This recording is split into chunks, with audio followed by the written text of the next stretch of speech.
हाय, मैं हूँ सुजीत सर और आज मैं बहुत ही इंटरेस्टिंग चीज़ पढ़ाने जा रहा हूँ। इंटरेस्टिंग का मतलब यह है कि आज जो 12 का नया से स्टार्ट करना चाहते हैं, बिल्कुल 12 का जीरो से स्टार्ट करना चाहते हैं, उसको कैसे पढ़ना चाहिए और क्या क्या करना चाहिए ये हम बताएंगे। ठीक है, तो देखिए आज जो हम बताएंगे वो ये है कि 12 में कैसे क्या क्या होना चाहिए और एग्ज़ाम में कैसे क्वेश्चन पूछे जाते हैं। ठीक है, तो इस विषय में आज हम जिक्र करेंगे। ठीक है, तो देखिए जिक्र हम करेंगे।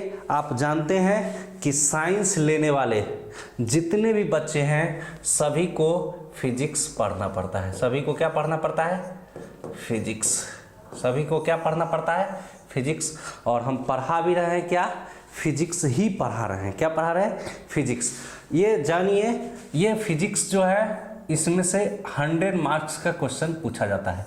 और ये भी जान लीजिए, प्रत्येक कंपटीशन में जो साइंस के कंपटीशन है, चाहे वो नीट हो, चाहे जेईई मेंस हो, एडवांस हो, प्रत्येक एग्जाम में 12 में तो खैर सर्वे सर्वा 12 रहता है, थोड़ा बहुत अंश काट छाट के 11 से थोड़ा बहुत ले आता है। ठीक है, 1-2 नंबर का क्वेश्चन। लेकिन कंपटीशन में, प्रत्येक कंपटीशन की बात करें हम साइंस में, तो प्रत्येक कंपटीशन में लगभग 40% के आसपास इसी से रहता है, यानी 12 से। और हम आपको पढ़ाएंगे NCERT बेस्ड और साथ साथ न्यूमेरिकल बनाने का भी प्रयास करेंगे। ठीक है, तो आज हम बता रहे हैं कि फिजिक्स का एग्ज़ाम जो होगा वो अगले साल कैसे होगा। ठीक है, तो अभी बहुत मौका है, इसीलिए शांति से ध्यान से आप क्या कीजिए, पढ़िए। ठीक है, तो शांति से मेरे साथ पढ़िए। आप देख रहे हैं फिजिक्स जो है वो 100 मार्क्स का है। तो देखिए 100 मार्क्स का है, इसमें 70 नंबर का क्वेश्चन थ्योरी। बहुत आदमी को यह बात नहीं समझ में आता है, बहुत लड़का या लड़की को यह बात नहीं समझ में आता है कि थ्योरी क्या है, प्रैक्टिकल क्या है। और 30 नंबर प्रैक्टिकल होते हैं, 30 नंबर प्रैक्टिकल होते हैं। ठीक है, 30 नंबर क्या होते हैं? प्रैक्टिकल होते हैं। ठीक है, 30 नंबर का प्रैक्टिकल होता है और यही 70 और 30 दोनों मिलके ये 100 का निर्माण करते हैं। ठीक है, तो हम जो आपको बताएंगे या आप जो पढ़िएगा वो केवल ये वाला भाग। ठीक है, केवल ये वाला भाग। ठीक है, और केवल ये वाला भाग आपको क्या करना है? पढ़ना है। तो ये वाला भाग केवल जो हम पढ़ेंगे, ये वाला भाग में क्या है सो भी हम बता देते हैं। ये वाला भाग प्रैक्टिकल कॉलेज में बिना किसी हेर फेर के आपको मिलेगा। आप सीधा समझिए कि आपको फ्री में ही दहेज में मिल रहा है।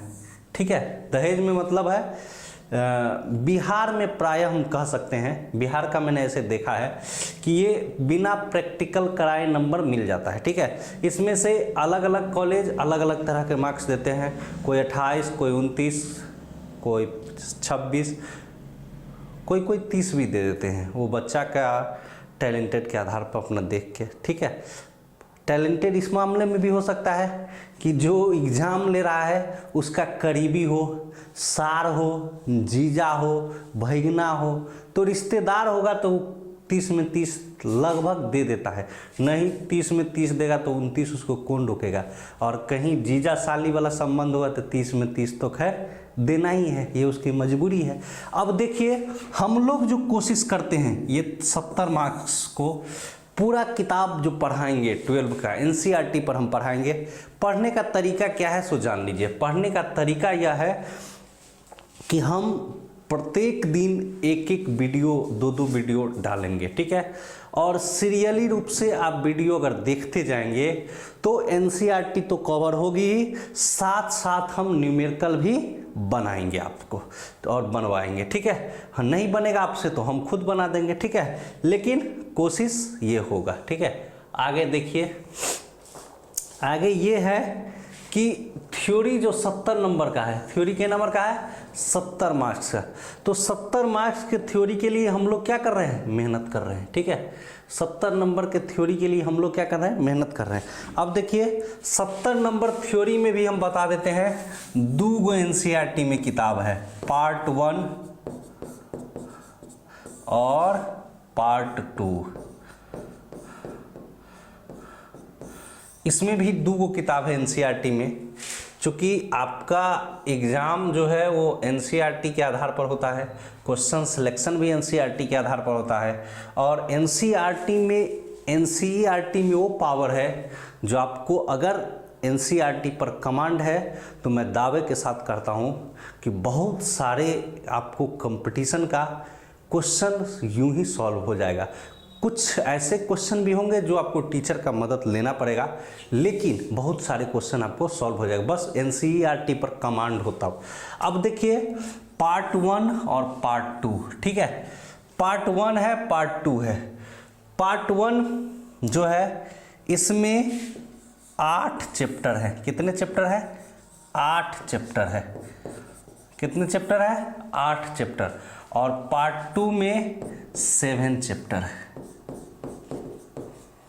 ठीक है, पार्ट 2 में कितने हैं, 7 चैप्टर। लेकिन इत्तेफाक की बात है, इत्तेफाक की क्या बात है, तो देखिए इत्तेफाक की बात यह है कि इस 8 चैप्टर में केवल और केवल 34 नंबर का क्वेश्चन पूछता है, 34 मार्क्स का। और ये जो 7 चैप्टर है इससे पार्ट 2 से सबसे ज़्यादा पूछे जाते हैं 36 मार्क्स का क्वेश्चन। और यही 36 और 34 मिलके आप देखिए 6 4 10 के 0, हासिल 1, 3 3 6 1 7, यही 70 नंबर हम बताने का प्रयास कर रहे हैं आपको। ठीक है, तो यही पार्ट 1 से 34, पार्ट 2 से 36 नंबर का क्वेश्चन पूछा जाता है। ठीक है, अब देखिए इसमें आपको एक चीज़ और हम बता दें कि पूरे आपके 12 में सबसे ज़्यादा जो इम्पोर्टेंट है वो तो आप देख ही रहे हैं कि मैक्सिमम नंबर का क्वेश्चन पार्ट 2 से पूछा जाता है। मैक्सिमम नंबर का क्वेश्चन कहाँ से, पार्ट 2 से क्वेश्चन पूछा जाता है। इसमें 7 चैप्टर है और 36 मार्क्स है। ठीक है, 36 मार्क्स है, और यह 34 और 36 मिलके क्या बना है, 70 नंबर बना है। 34 और 36 मिलकर क्या बना है, 70 नंबर बना है।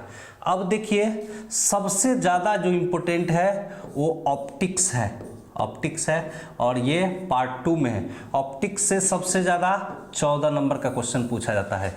और ये हम बता दें सदा से चला रहा है कि ऑप्टिक्स से जो है वो एगो 5 नंबरी हर साल रहता है। इसलिए आप निश्चिंत रहिए, क्योंकि ये काम भी हम लाइट पर कर रहे हैं और ऑप्टिक्स भी लाइट पर ही नहीं। अगर यह ऑप्टिक्स नहीं होता ना तो जो दूरबीन आप देखते हैं, जो कैमरा आप देखते हैं, इस सब कुछ भी नहीं बना होता है। इस सब का योगदान कहीं ना कहीं फिजिक्स का देन है, और फिजिक्स में वो भी ऑप्टिक्स का देन है। क्योंकि कैमरा जितना देखते हैं, मोबाइल जितना देखते हैं, दूरबीन जितना देखते हैं, सूक्ष्मदर्शी जो देख रहे हैं, ये सब कहीं ना कहीं ऑप्टिक्स पर डिपेंडेंट होता है। ठीक है, अब देखिए आज हम इतना चीज़ तो बता ही दिए। अब मेरा मन यह है कि थोड़ा बहुत हम पढ़ा भी दें। ठीक है, लेकिन आप यह जानिए कि हम जो स्टार्ट करेंगे वो पहला चैप्टर स्टार्ट करेंगे। उस चैप्टर का नाम होगा इलेक्ट्रोस्टैटिक्स। उस चैप्टर का नाम होगा इलेक्ट्रोस्टैटिक्स, स्थिर वैद्युतिकी। इसका हिंदी में कहा जाता है स्थिर वैद्युतिकी।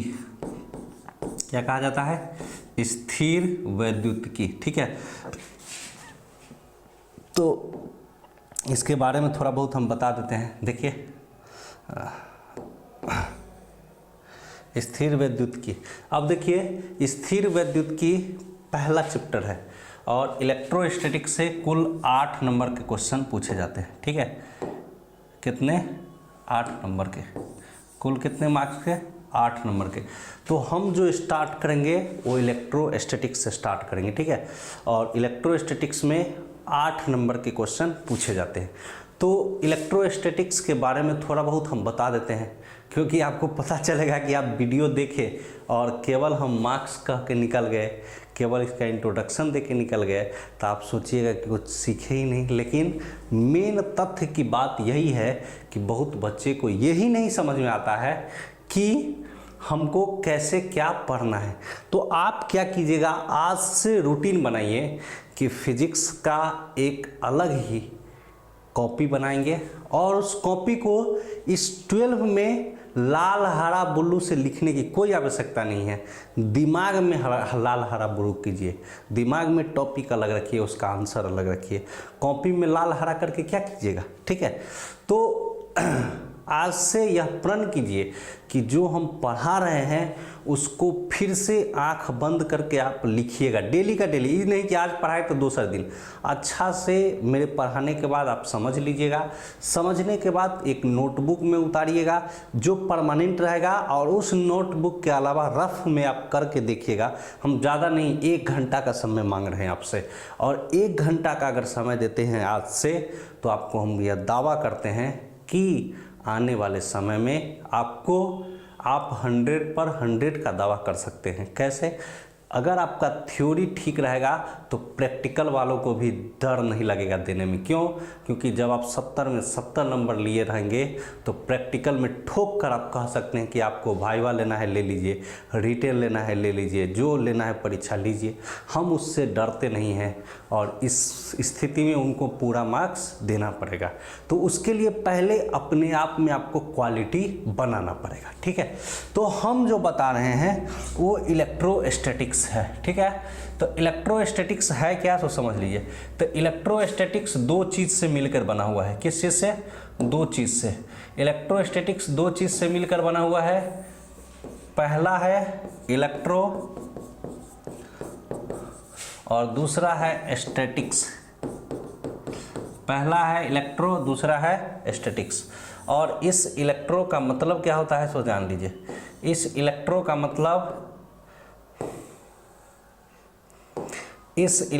मतलब होता है इलेक्ट्रॉन, और इस स्टैटिक्स का मतलब होता है रेस्ट। और यह रेस्ट का और यही इलेक्ट्रॉन मिलके आगे जाके चार्ज का निर्माण करता है, ठीक है। क्योंकि आपको हम बताएंगे कि चार्ज का निर्माण कैसे होगा। तो इलेक्ट्रॉन के आदान प्रदान यानी ट्रांसफ़र के कारण या तो लॉस करेगा इलेक्ट्रॉन तो भी चार्ज होगा, गेन करेगा तो भी चार्ज होगा, ठीक है। तो due to transfer of electron यानी इलेक्ट्रॉन के ट्रांसफ़र के कारण क्या उत्पन्न होंगे, चार्ज, ठीक है। और चार्ज जब रेस्ट कंडीशन में होगा, हमेशा चार्ज स्थिर अवस्था में होगा, पॉइंट चार्ज के रूप में होगा, तो ऐसी स्थिति को इलेक्ट्रोस्टैटिक्स। इसका डिफिनीशन भी हम बता देते हैं कि इलेक्ट्रोस्टैटिक्स चूंकि फिजिक्स में पढ़ा रहे हैं तो electrostatics is the branch of physics. अभी बोल देते हैं लेकिन नेक्स्ट वीडियो में हम लिखा भी देंगे, ठीक है। तो electrostatics is the branch of physics, यानी इलेक्ट्रोस्टैटिक्स जो है वो फिजिक्स की या भौतिकी की शाखा है, ठीक है, जिसमें चार्ज जो है वो किस कंडीशन में रहता है, rest condition, in which charge present in rest condition. And इसमें कई सारे फेनोमेनन होता है। जब भी चार्ज रेस्ट कंडीशन में होगा, जब भी चार्ज इस रेस्ट कंडीशन में होगा, जब चार्ज रेस्ट कंडीशन में होगा तो आप जानिए इलेक्ट्रिक फील्ड उत्पन्न होगा, कूलम्ब फोर्स उत्पन्न होगा, बहुत सारे हैं, इलेक्ट्रिक फील्ड है, कूलम्ब फोर्स है, इसके बाद इलेक्ट्रिक फ्लक्स है, etc बहुत सारा, ठीक है। तो कूलम्ब फोर्स है, इलेक्ट्रिक फील्ड है, इलेक्ट्रिक पोटेंशियल है, ये सारे चीज़ जो है तभी होता है जब चार्ज किस कंडीशन में होते हैं, रेस्ट कंडीशन में होते हैं, ठीक है। तो आप कह सकते हैं ऐसा भी कि भौतिकी की वैसी शाखा जिसमें आवेश स्थिर अवस्था में रहता है तथा इसके कारण विभिन्न घटना उत्पन्न होती है, इलेक्ट्रिक फील्ड वाला, इलेक्ट्रिक फ्लक्स वाला, कूलम्ब फोर्स वाला, तो ये घटनाएं उत्पन्न होती है, इसको क्या कहा जाता है, इलेक्ट्रोस्टैटिक्स। हम एक बार इंग्लिश में फिर से रिपीट कर देते हैं, क्या रिपीट कर देते हैं। Electrostatics is the branch of physics यानी इलेक्ट्रोस्टैटिक्स भौतिकी की वैसी शाखा है इन विच, जिसमें, ऐसा भी कह सकते हैं, इन विच जिसमें we study about electric field, electric flux, Coulomb force due to charge in rest condition, ठीक है, या चार्ज एट रेस्ट कंडीशन, ठीक है। तो यही इसका क्या हो जाएगा, डिफिनीशन हो जाएगा। आप लोग को हम ये जरूर कहेंगे सीरियस से पढ़िए और दिमाग को फ्री करके पढ़िए, क्योंकि दिमाग खाली रहेगा तब उसमें जाएगा, टेंशन में नहीं जाएगा। टेंशन में तो अपने कचरा वायरस से भरा रहता है, वायरस रहेगा दिमाग में तो आप जो पढ़िएगा वो नहीं जाएगा, ऊपरे रह जाएगा, ठीक है। तो बाकी आज हम क्लास समाप्त करेंगे, ठीक है। और आजकल गाना बहुत ट्रेंड कर रहा है, क्या, ऐसे न सतावा हमके, बात समझे। तो अगर आप नहीं से पढ़िएगा तो एग्ज़ाम में यही हाल होगा, एग्ज़ाम आपको सता देगा, ठीक है। तो ऐसे न सतावा हमके नहीं गाना गा रहा है, जे हाँ न मुझ छोड़ के, ठीक है। तो हम ये कहना चाह रहे हैं, ठीक है। अब देखिए बाकी आज का क्लास हम देख लीजिए आप खुद ही, आज का क्लास हम यहीं समाप्त करते हैं और ओके बाय।